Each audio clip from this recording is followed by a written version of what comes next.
Hello and welcome to Professor Pincushion. In this tutorial, I'm going to show you how to make a pillowcase. Now in my example, I'm doing it for a standard pillow, but you can always alter the measurements to fit your needs. Let's go ahead and get started.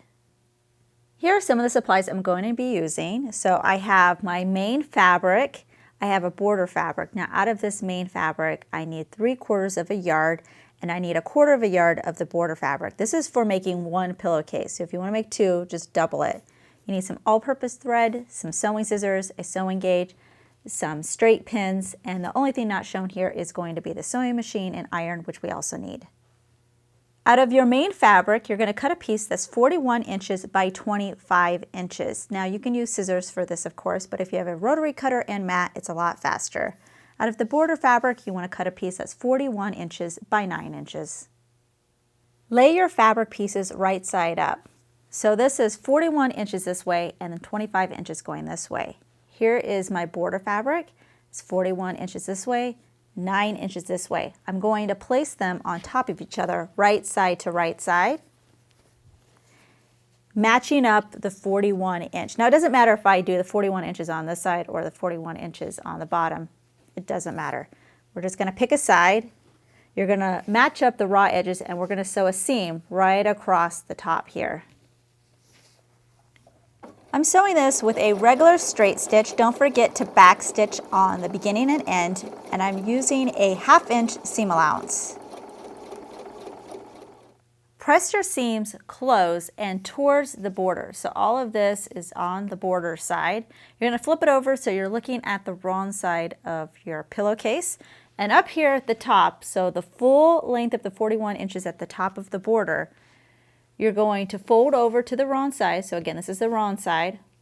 Fold over 1/4 of an inch. You're going to pin this into place and then press it. Once the pressing is done, you're going to take this top edge and you're going to take the folded part and line it up with the stitches. So the edge lines up with the stitches. You're going to go ahead and repin this into place. So I'm just pinning this bottom edge down here. So this is all going to get pinned. I'm just transferring my pins.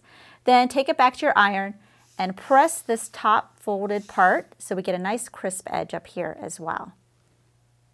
Next, you're going to take it back to your sewing machine because now you're going to stitch right along this bottom edge of the folded border. I'm sewing really close to that folded edge. And with this stitch down, it's going to make sure that our seam that we created is all enclosed and we don't have any raw edges showing. You have your wrong side face up. You're going to fold it in half, so you're going to bring the short sides together.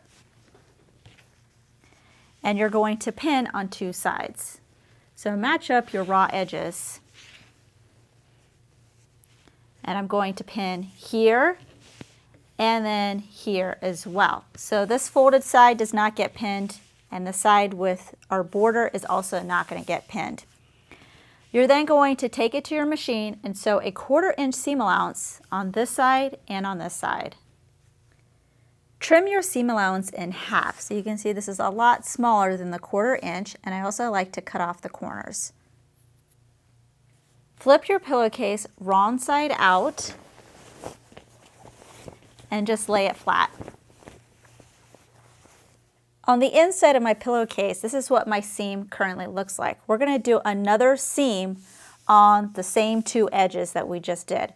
So all I'm going to do is I'm going to go around and I'm going to keep folding that because I want to have my seam right in the middle as I'm pinching it, just like this. So once I have it, something like this, I'm going to go ahead and put a pin just to hold it, and then I'm going to move on to the next section. So I'm going to do this for those same two sides. I'm doing another 1/4 inch seam in those two areas, so bottom and side. And don't forget to back stitch. Now this is called a French seam. So once we finish sewing this, that means all our raw edges are going to be enclosed, which means it's going to make it a lot nicer on the inside of our pillowcase. The last thing you need to do is just flip it right side out and your new pillowcase is ready to use. If you make one of our pillowcases, please send us a picture so we can see how it turned out.